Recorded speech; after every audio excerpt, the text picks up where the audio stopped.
늘 똑똑하게 굴어서 부모에게 기쁨이 되는 아이가 있었습니다. 엄마는 늘 아이에 대한 자긍심이 많습니다. 그래서 아이에게 물었습니다. 얘 커서 뭐가 될래? 라고 하니까 아이가 대통령이 될 거예요. 엄마가 신이 났습니다. 또 물었습니다. 대통령이 돼서 엄마 뭐 사줄래? 라고 했습니다. 아이가 곰곰이 생각하더니만은 짜장면 그러는 것입니다. 그 엄마가 화가 났습니다. 너나 먹어. 이렇게 이야기합니다. 우리 가정이라고 하는 것은 작은 것에 기뻐하고 작은 것에 불행해하는 것이 가정이라고 하는 사실입니다. 특별히 오늘은 우리 부부주의를 맞이하였습니다. 우리 세 번째 주일이 부부주일인데 우리나라에서도 21일 둘이 하나가 된 날이다 해서 5월 21일을 우리가 부부의 날로 지키고 있습니다. 우리 어버이 주일도 좀 어린이 주일도 소중하지만 정말 부부가 가정의 핵인 거죠. 참으로 중요하다고 하는 사실입니다. 그래서 폴 뜨니레르의 서로를 이해하기 위하려고 하는 책이 있습니다. 이분은 스위스의 내과 의사입니다. 또 정신과 의사이기도 합니다. 현대 심리학과 기독교를 잘 통합하신 분입니다. 그래서 기독교가 가장 사랑하는 상담자이기도 한 것입니다. 그런데 어느 날 한 여인이 자기에게 와서 하소연을 하게 되는 것이죠. 그리고 그 이야기를 다 듣고 나서 폴 뜨니레르가 그 여인에게 당신 남편은 지금 같은 상황에 대해서 어떻게 생각합니까? 라고 물었습니다. 그랬더니 뜻하지 않게 저희 남편은 신비로운 섬입니다 하고 내뱉는 것입니다. 무슨 말이냐고 하니까 신비로운 섬이어서 내가 이 섬에 착륙을 하려고 그의 주위에 계속 맴돌고 대화를 거는데 그에게 착륙할 수 있는 해안을 주지 않습니다. 이렇게 말을 합니다. 여러분, 오늘 우리네들 현대의 가정도 남편이 신비한 섬인 그런 가정이 많다고 하는 사실입니다.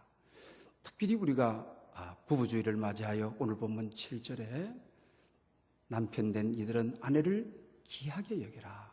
그래서 오늘 본문에 귀히 여기라는 제목으로 여러분과 함께 말씀을 같이 나누려고 합니다.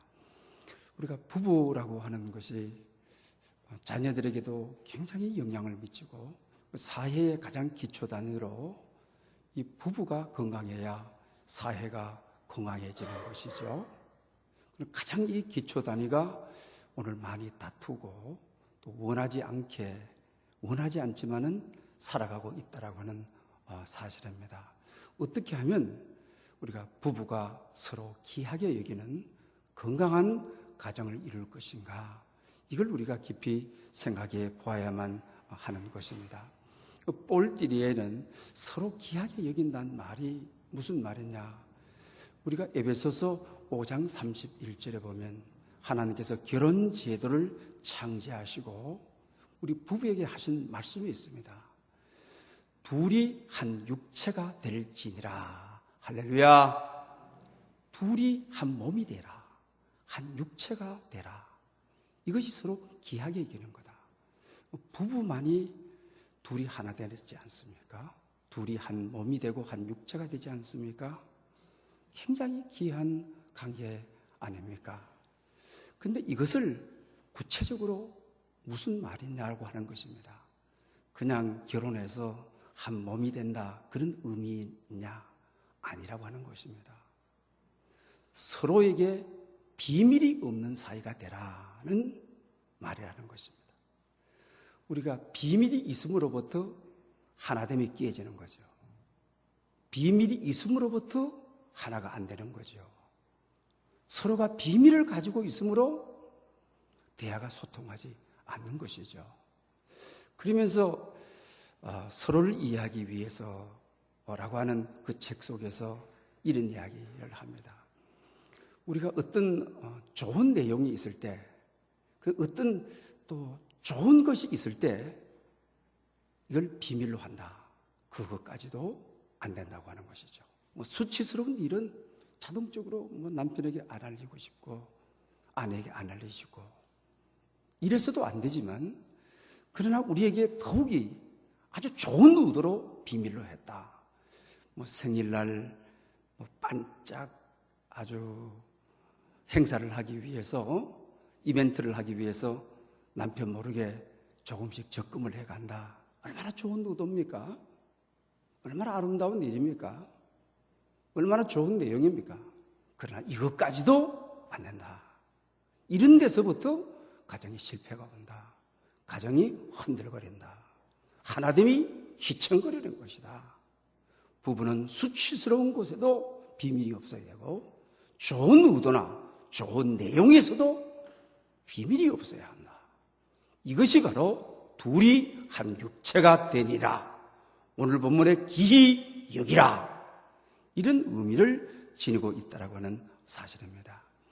그러므로 대부분 우리가 부부가 비밀이 있게 되게 되면 겉돌죠. 정보 교환은 합니다. 자녀 결혼이 언제예요? 그러면 그날 일찍 나가야지. 그러면 뭐 준비해야지? 이런 공식적인 정보 교환은 하지만 실제로 부부에게는 정보 교환이 아닌 본질이 하나 되는 내용이 하나 되는 정말 대화해야 되는 것이 있다고 하는 것입니다. 그래서 이것이 비밀이 없이 내놔야 가정이 회복되고 가정이 치유된다고 하는 사실입니다. 서로 이런 것 때문에 어느 부부는 일주일 내내 말을 안 한답니다. 네가 이기나 내가 이기나 보자. 이게 또 한 달이 된답니다. 그리고 또 1년이 되어버리는 사람도 있답니다. 그러다 보니까 남이 되어버리더랍니다. 부부가 얼마나 끔찍한 관계인데 이렇게 멀어져가는 관계가 되어서는 안 된다고 하는 것입니다. 그래서 우리가 대한민국이라고 할 때 한자를 나라 한자를 쓰지 않습니까? 그런데 어느 분이 이 분노에 대한 글을 쓰면서 원한 한자를 썼습니다. 한할 한자 말입니다. 대한민국은 온통 이게 가까운 사람이 한을 가지고 있다. 대부분 여러분 상처는 어떻습니까? 멀리 있는 사람에게 받지 않습니다. 꼭 가까이 있는 사람에게 상처를 받습니다. 애들 보고 누구에게 상처받았냐면 엄마, 아빠라고 말하는 데들이 많습니다. 서로 부부에게도 물어보게 되면 남편이라고 아내라고 말하는 분도 많이 있습니다. 또 상처는 국가 대사를 가지고 상처를 받는 것이 아닙니다. 꼭 사사로운 일입니다. 조국 통일을 위해서 부부가 싸우다가 상처 입었다 이런 사람은 없습니다. 아주 사소한 것입니다. 말 한마디 그리고 행동 하나 그것 때문에 상처 입었다. 이 상처를 치유할 수 없다고 이야기하고 있는 데들이 여러분 저기 있습니다. 또 이 상처라고 하는 것은 뜸을 들이고 준비 기간을 가지고 오는 것이 아닙니다. 어느 갑작스러운 순간에 상처를 입는 겁니다. 그리고 상처 받은 것은 오래 간직하고 상처 준 것은 이것도 잊어버리질 않는 것입니다.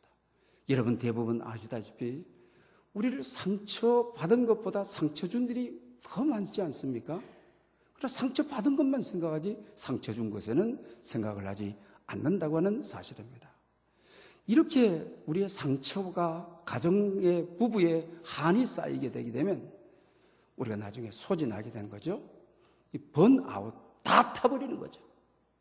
정신이 다 타버리고 일하고 싶은 욕망이 다 타버리고 그러니까 잠만 자고 무능해지고 다 타버렸는데 에너지가 없는데 가정이 다 타버린 가정들이 얼마나 많습니까?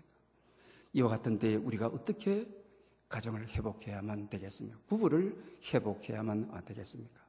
리플러 대학에 11명의 학생들에게 160쌍의 부부를 주면서 이 사진을 좀 흔들어 놔버리는 겁니다. 너희들 커플을 찾아라. 그 160쌍의 남녀 사진을 주고 누가 누구에게 부부인지 한번 찾아보라고 했습니다. 그랬더니 50%를 찾더라고 하는 것입니다. 왜 그랬습니까? 부부는 함께 살고 함께 먹고 함께 자고 함께 웃고 함께 울고 함께 행동하기 때문에 부부는 닮아가 버리는 것입니다.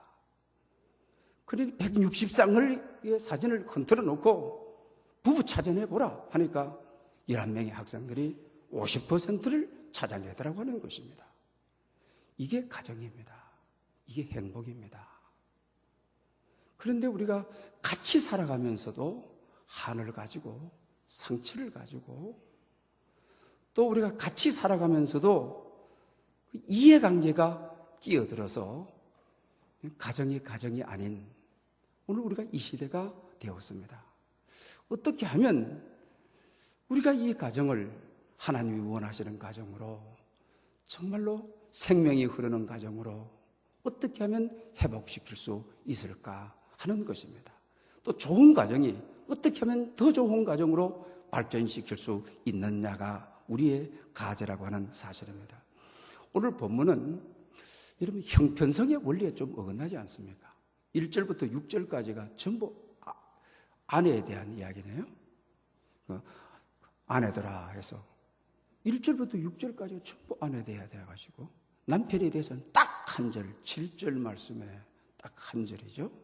남편들아 해가면서 그 아내와 정말 지식을 따라 동거해라. 그리고 귀하게 여겨라. 그리고 생명의 은혜를 유업으로 함께 받을 자다. 동역자라고 하는 것이죠. 그리고 너의 기도가 막히지 않도록 귀하게 여겨야 된다. 둘이 하나가 되어야 된다. 서로의 비밀이 없어야 된다. 비밀이 없는 한 마음, 한 육체가 되어야 그 기도가 막히지 않고 하늘 아래 상달된다. 이럴 때 건강한 가정이다. 행복한 가정이다라고 지켜주고 있습니다. 그런데 여러분, 왜 오늘 본문에 이렇게 아내들에게 대해서는 안 그래도 아내들 스트레스 많이 받는데 왜 아내에 대한 의무가 6절이나 되고 남편에 대해서는 그냥 간단하게 한 번만 건드려주고 가느냐. 좀 남편 좀 많이 두드려주지. 남편 좀 많이 때려주고 우리인데 한 절만 주시지. 우리가 이런 생각을 할 수가 있습니다. 그러나 그 시대적 배경을 우리가 잘 알아야만 합니다. 그 당시에는 로마가 세계를 우리가 제패하던 제국주의 여러분 시대죠. 그러니까 로마가 여러 나라 전쟁을 일으켜서 얼마나 많은 사람들을 포로로 잡아왔습니까? 또 로마 기독교 박해하에 그 당시 사람들이 얼마나 고통을 많이 겪고 또 로마의 노예로 얼마나 많이 잡혀갔습니까?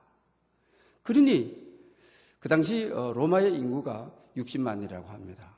그러나 노예가 20만원이었다고 하는 것이죠. 그러니 유대인들이 이 로마 압제하에 있는 것입니다. 로마에 잡혀가서 노예가 된 것입니다. 특히 여자아이들이, 소녀들이 잡혀가서 노예가 된 것입니다. 그 당시 이 소녀의 노예가 얼마나 고통스럽고 얼마나 핍박을 당하는 여러분 시대인 것입니까? 그렇기 때문에 오늘 본문에 아내된 이들에게 이 유대라고 하는 나라가 로마에게 빼앗겨버리고 또 젊은 청년들, 여자아이들이 노예가 되어버리고 또 그들이 로마 남자를 만나서 결혼을 해서 살게 되는 겁니다. 특별히 이 소녀들에게 유대 남자가 아닌 믿지 않는 로마 남자를 만나서 살게 되는데 아내들아, 오늘 본문 우리가 보게 되면 1, 2절에 말로가 아니다. 행동으로 말미암아 믿지 않는 로마인 너희 남편이 하나님을 알도록 구원을 얻도록 해라. 그리고 3절부터 6절까지는 아주 자세하게 외모 꾸미지 말고 금치장하지 말고 속사람을 깨끗하게 하고 단정한 자세를 가지고 마음의 바른 자세를 가지고 그러면서 오늘 본문에 뭐라고 하고 있어요? 사라의 딸이 되라. 오늘 본문 6절에 그의 딸이 된 것이니라. 사라의 딸이라는 말이 무슨 말입니까? 아브라함이 본토 친척 아비의 집을 떠날 때 그의 아내 사라가 순종을 해가지고 떠나고 그리고 사라는 늘 아브라함을 주라고 칭했다. 하나님이라고 하나님처럼 잘 생겼다. 그래서 모든 이의 어머니가 되었느니라. 비록 남의 나라의 종이 되고 남의 나라에 가서 로마인 남편을 만나서 너희들도 아브라함처럼 믿음으로 그 가정에 시집가서 믿음으로 행하고 형식적으로 행하지 말고 형식적으로 시아버지 시어머니 섬기지 말고 마음을 다하여 섬기고 절제하고 근면하고 여자로서의 정절이 무엇보다도 중요하니 깨끗하게 살아. 아브라함이 받았던 믿음의 축 후손이 되고 사라가 받았던 사라의 딸, 믿음의 어머니, 믿음의 후대가 있도록 해라. 이런 말씀인 것입니다. 그래서 결국 역사 속에서 이 말씀은 결국 어떻게 되었습니까? 로마에 복음이 들어간 지 313년에 콘스탄트 대제에 의해서 기독교가 국교화가 됩니다. 복음이 들어간 지 300년 만에 기독교가 공인이 되는 겁니다. 로마가 황제가 10번 바뀌도록 기독교를 얼마나 바뀌었습니까? 기독교가 얼마나 많은 순환을 겪었습니까? 황제가 10번 바뀌도록 기독교가 박해를 당했으니 말입니다. 그런데 이들이 어떻게 합니까? 시집을 로마인에게 가게 되는 것이죠. 그래서 이 베드로의 권면을 따라 디아스포라가 되어서 정말 그 가문에 시집가서 그 가문을 일으키죠. 그리고 자식을 놓게 되는 것이죠. 그리고 또 그 당시 로마 지도층들이, 고관 대작들이, 로마 정부의 지도층들이 유대인 여자들을 데리고 오는 겁니다. 왜 그렇습니까? 저들은 믿음을 가지고 첫째 정결하고 근면하고 자기 자신을 다스릴 줄 알고, 그러나 자기 로마 여자들은 믿을 수가 없어요. 정결성에 믿을 수가 없어요. 헌신정신이 없어요. 그러니 강제로 유대 포로로 잡아왔던 여자들을 잡으러 데려오는 겁니다. 그러니 정말 가정에서 시아버지 시어머니를 그 종으로 데리고 와서 잡으러 왔는데 정성을 다하여 잘 섬깁니다. 마음으로 섬깁니다. 로마를 위하여 기도합니다. 로마의 지도자인 자기 시아버지를 위하여 기도합니다. 그래서 종이 로마 황실의 자부가 되어지는 것이죠. 그리고 그 자식을 낳아서 이불 속에서 세마 교육을 시키는 거죠. 이불 속에서 찬송을 가르치는 거죠. 그들이 커가지고 지도자가 되는 거죠. 정치, 사회, 문화 여러 면에 있어서의 이미 사회를 움직여가는 거죠. 복음이 돼간 지 300년 만에 그렇게 핍박하던 나라가 기독교를 공인하는 329년에 가서는 기독교를 국교화로 하는 이런 역사를 가져오는 것입니다. 그래서 오늘 본문에 특별히 1절부터 6절까지 장황하게 아내들아, 로마인들 움직여서 기독교 나라 만들자면 아내들아, 믿지 않는 가정 움직여 믿음의 가정 만들려면 말로 하지 말고 너의 행실을 너의 남편이 잘 지켜보아 구원을 얻도록 그 민족을 하나님께로 이끌도록 여자된 이들이 처시를 이렇게 할지니라. 그래서 결국 이 역사는 이루어지고 말았다고 하는 사실을 우리가 알게 여러분 되는 것입니다. 그리고 7절 한 절은 남편들에게 하는 이유는 남편이 믿으면 아내가 믿는 가정이기 때문에 여기서는 더 깊게 이야기를 하지 않고 있는 것을 보게 됩니다. 한 남자가 장녀 행렬이 지나가는 것을 보았습니다. 그리고 한 남자가 앞에서 개를 몰고 가는 것입니다. 그래서 이 남자가 봐서 무슨 일이냐고, 누가 죽었냐 하니까 아내가 죽었습니다 라고 말을 합니다. 그럼 이 개는 왜 몰고 가느냐 하니까 이 개가 아내를 물어 죽였습니다 라고 하니까 이 남자가 그 개 좀 빌려주십시오 라고 하니까 뒤에 서라고, 그 다음 또 가다 또 그러고 또 뒤에 서라고. 장녀 행렬이 가는데 뒤에 선 사람이 얼마나 많은지를 모르는 거예요. 여러분, 가정이 이래서 되겠습니까? 가정이 여러분 정말 한 몸인 가정, 하나인 가정, 하나인 부부 이렇게 되겠습니까? 그러므로 오늘 본문의 이 권면을 우리가 받아들여야 되는 것입니다. 가정은 소중한 것입니다. 가정은 지킬 만한 가치가 있는 귀중한 것입니다. 일본의 통계가 나왔습니다. 남편이 먼저 죽고 아내가 혼자 사는 사람들은 장수하더라고 하는 것입니다. 잘 사더라는 겁니다. 그런데 아내가 먼저 죽은 남편들은 대부분 단명을 하더라고 하는 것입니다. 왜 그렇습니까? 오늘 본문에도 아내를 귀하게 여기라. 아내가 오래 살아야 됩니다. 그리고 또 우리가 골로새서 3장에 봐도 너의 아내를 사랑하고 귀하게 여기라. 그리고 너의 아내를 사랑을 하고 괴롭게 하지 말라라는 거죠. 오히려 괴롭히던 남편이 떠나보니까 아내들은 장수하고, 그러나 남자들은 반대가 되더라고 라고 하는 저게 사실입니다.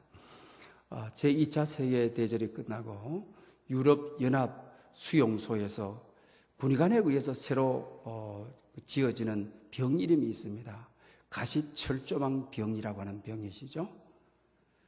그러니까 이들은 포로로 잡혀가지고 포로 생활을 가시철조망 울타리에서 사는 거예요. 가시철조망만 바라보고 이 병 우울증 걸린 사람들은 그냥 아무것도 먹지를 못하고 먹어도 살이 안 찌고 쇠약해가고 죽어나가게 되는 것이죠. 이들에게 공통점을 하나 있더라는 겁니다. 뭐냐? 가시철조망만 바라보고 내 인생 끝이다. 내 인생 희망 없다. 이 수용소 포로로 살다가 내 인생 죽는다. 이런 사람들에게 병명을 붙여주기를 가시철조망병이다 라고 했습니다. 그러나 살아있는 사람들에게도 공통점이 있더라고 하는 겁니다. 그들은 가시철조망을 바라보지 않더라고 하는 것이죠. 가시철조망 너머에 있는 푸른 하늘을 바라보고, 가시철조망 밑에 있는 들꽃을 바라보고, 들풀을 바라보고, 또 가시철조망 너머 언젠가는 자식을 만나러 갈 수 있고 내 조국으로 돌아갈 수 있는 희망을 끊지 않았던 사람이라고 하는 사실입니다. 여러분, 포로 수용소에만 이 병이 국한되어 있는 것이 아니고 오늘 가정에도 마찬가지라는 것입니다. 많은 분들이 남편이 가시철조망이 되어 포기한 사람들이 있습니다. 당신에게 희망 걸지 않고 살겠다. 당신에게 기대지 않고 살겠다. 당신 바라보지 않고 살겠다. 이런 분들이 있습니다. 그래서 정말 이 병들어 있습니다. 또 아내를 포기한 사람들이 있습니다. 그러나 여러분, 우리가 기억해야 될 것이 있습니다. 이 병에 걸리지 않으려 한다면 가정은 절대로 포기하면 안 됩니다. 가정이라는 그림을 바라보고 가시철조망 너머에 하늘을 바라보고 가시철조망 너머에 다시 회복이 이루어질 가정을 생각하고 가시철조망 너머에 자식이 돌아오고 언젠가는 화목한 가정이 돌아올 꿈을 가지고 기도하며 살아가는 것입니다. 여러분, 꿈을 버리게 되면 오늘 본문에 기도가 막힌다. 아내를 귀하게 여기라. 생명을, 은혜를 유업으로 함께 받을 자다. 만약에 꿈이 없으면 기도가 안 되죠. 남편이 꿈이 돼줘야, 아내가 꿈이 돼줘야 기도가 뒷받침이 되어주죠. 기도가 뒷받침이 되어줘야 하나님의 도우심과 하나님의 은혜가 있는 것이죠. 여러분, 남편들이 주로 아내들을 참 처신이 여러분 중요합니다. 왜? 남편이 너무 실망스러우니까 아들에게 보상을 받으려고 밥을 차려도 꼭 아들 먼저 주고, 남편은 네가 알아서 차려 먹어. 너무 고생을 많이 시켰으니까 그래도 남편이 할 말이 없는 거죠. 그러니까 포기해버린 겁니다. 그러니까 너는 커서 내가 너에게 보상을 받아야 돼. 정성을 다 쏟습니다. 남편에게 엄청난 상처를 주는 거죠. 또 딸에게 그렇게 소망 거는 분들이 있습니다. 아내가 없어서 딸에게 그렇게 소망합니다. 나 정말 내가 너에게 보상을 받아. 너를 잘 키워서, 너를 애지중지 키워서 내가 보상을 받아야 되겠다. 천만에 여러분, 정말 소중한 것은 부부입니다. 부부가 먼저입니다. 우리는 유교문화권 하에서 살기 때문에 결혼시켜놓고도 집에 와서 효도해라, 집에 와서 인사해라. 그리고 또 양가가 또 경쟁을 해서 아들을 뺏겠니 안 뺏겠니, 딸을 뺏겠니 안 뺏겠니. 유럽 사람들은 그렇지 않지 않습니까? 결혼하는 첫날부터 아주 선포하지 않습니까? 너는 오늘 시집 간다. 어떤 경우에도 너 남편의 편이 되라. 너의 아내의 편이 되라. 둘이 하나다. 우리가 갈라놓는다 할지라도, 우리가 질투한다 할지라도 넌 하나가 되라.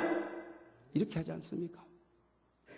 둘이 부부가 친하게 지내면 그걸 못 봐가지고 저걸 뒤엎으려고 어떤 방법인지 끼어들고 어떤 방법이, 그들은 그렇게 하지 않고 잘한다, 잘한다. 하나가 되어가는구나. 한 몸이 되어가는구나. 너희들이 독립체가 되어가구나. 건강한 가정을 이루는구나. 이래야 되잖아요. 딸 시집 보내놓고 조금만 서러운 소리 듣고 하게 되면 엄마 아빠한테 전화해가지고 하나뿐인 딸에게 그죠? 엄마 어째해? 그러면 막 밤 12시도 뛰어다가고 사회가 보고 이리저리 난리치고 개 잡듯이 잡고, 그러면 여러분 이게 하나뿐이다 보니까 이런 말.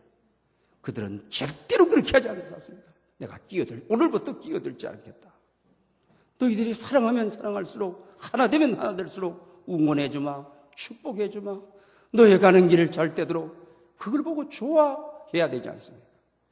이것이 바로 부부가 최고라고 하는 사실입니다. 그래서 오늘 본문에도 기도가 막히지 않게 해라. 절대로 부부는 꿈을 버리면 안 됩니다. 부부가 기도가 막혀버렸는데, 서로에게 꿈이 없는데, 기대가 없는데 기도가 있을 수가 있습니까? 기도가 없는 가정을 어떻게 하나님이 돕습니까? 그래서 여러분, 우리가 사도행전 10장에 보게 되면 고넬로 가정에 보지 않습니까? 그죠? 천사가 왔습니다. 천사가 와서 그 가정을 도왔다고 성경은 말하지 않습니까? 너의 기도와 구제가 하나님 앞에 상달되었느니라. 주의 영광이, 주의 임재가, 주의 향기가 고넬로 가정에 충만했다. 오늘 남편이 아무리 나를 실망시켜도, 아내가 나를 아무리 실망시켜도 사랑하는 여러분, 기도를 회복하십시오. 막혔던 기도를 다시 되찾고, 아내가 꿈이 되고 희망이 되고 소망이 되고 남편이 꿈이 되도록 회복하고 기도를 회복하십시오. 그러면 언젠가는 천사가 와서 고넬로의 가정을 일으켜 주셨던 것처럼 여러분의 가정을 일으켜 주실 것입니다. 평생 무기수로 살다가 그 15년 만에 휴가를 얻은 우리 영하됐던 이야기도 우리가 잘 알지 않습니까? 15년의 국가에서 좀 하나님이 주신 선물, 자식을 만날 수 있도록 하루 딱 휴가를 얻게 되는 것이죠. 그런데 자기 자신이 감옥에 올 때 한 사람을 죽여서 감옥에 올 때 노모님이 계셨습니다. 그리고 아내가 있었고, 그리고 아주 똑똑한 아들이 있었습니다. 그때 3살이었죠. 그리고 자기 자신이 15년 동안 감옥 생활하는 사이에 고등학생이 됐어요. 근데 자기 자신이 이제 그 피투성이 3살짜리 아들을 이제 감옥에서 보러 처음 가는 날입니다. 휴가 받아서 가슴이 얼마나 서리고 애려옵니까? 그래서 정말 아들을 만나가지고 미안하다, 잘못했다, 보고 싶었다. 말은 그렇게 하고 웃지만 속으로는 한없이 그냥 통곡을 하는 것이죠. 너무너무 하는 것이죠. 그러다가 이제 하루 만에 휴가가 끝나고 이제 아들을 떠나보내야 되죠. 그러면서 기차 옆길을 걷게 되는 것입니다. 그때에 이 아들이 아버지라 그러죠. 평생 처음 아버지라는 말을 듣고 얼마나 감격해하고 한이에 빠지고 항모래하고 이러는 거죠. 그러는 순간 자기 아들의 손을 딱 잡는데 이 동물적인 감각으로 내 아들이 아니면 체온을 알게 되는 거죠. 여러분들도 자식들 손잡아보면 이게 누구고 다 알죠. 이게 내 자식인지 아닌지 손잡아보면 알죠. 자기 자신이 아닌 걸 알잖아요. 그러면서 대성통곡을 하는 건 뭐라고 해요? 짐승이, 그 성경에 나오는 포효, 짐승이 막 몸부림치고 우는 것처럼 아버지가 대성통곡을 합니다. 그런데 자기 아들은 사실 죽었고 친구가 대역을 해준 거죠. 아들이 이제는 고등학생이 되어서 아버지 면회 가기 위해서 면회 가는 길에 영양실조로 이름 모를 병에 걸려서 죽게 되는 것이죠. 이걸 보며 자식이 뭔데, 가정이 뭔데, 가정이 왜 이렇게 소중한가? 이걸 우리가 여러분 볼 수 여러분 있지 않습니까? 가정은 정말 소중한 겁니다. 어저께 우리 80년을 임막내에 우리가 앞으로 우리 명예 권사님으로 우리가 저걸 받으셨는데 80년에 참여했어요. 그래서 거기서 보면서 제가 정말 이 권사님 훌륭하시다. 왜? 3남 3녀였더라고요. 39살에 혼자 되셨더라고요.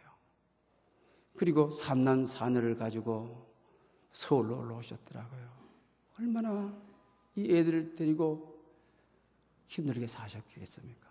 그래도 또 어려움이 있으셨더라고요. 그 뒤에 있는 큰아드님 있는데 등반으로 장애를 가지게 되었어요. 그리고 또 막내 아들을 앞세웠더라고요. 73살에, 그러니까 7년 전에 우리가 그러면서 그 자녀들이 나와서 얼마나 엄마와 사진 찍고 엄마를 우리 임막내의 권사님 정말 인생을 가정은 지킬 만한 겁니다.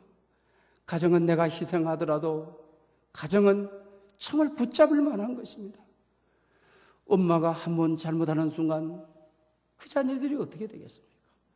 그 엄마가 그 딸 셋인데 참 사위들이 아주 근사하더라고요. 그리고 또 손자 손녀들이 할머니 옆에 와서 뽀뽀하고 이거 천국 아닙니까?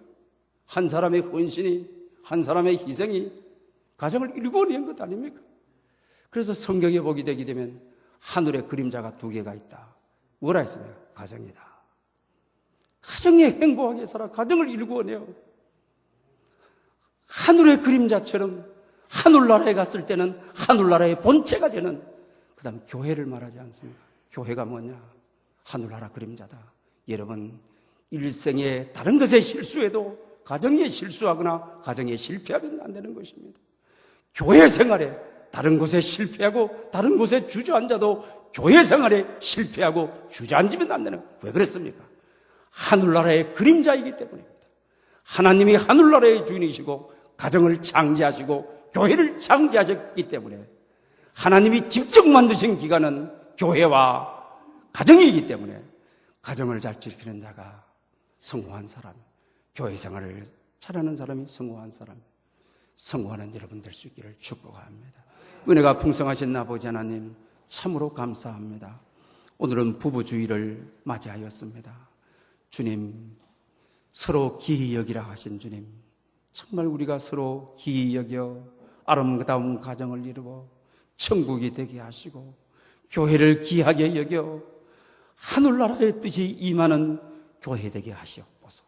가정에서 반드시 성공하게 하시고 신앙생활에서 반드시 성공하여 주님 배우는 날 착하고 충성된 종이라는 영접을 받게 해 주시옵소서.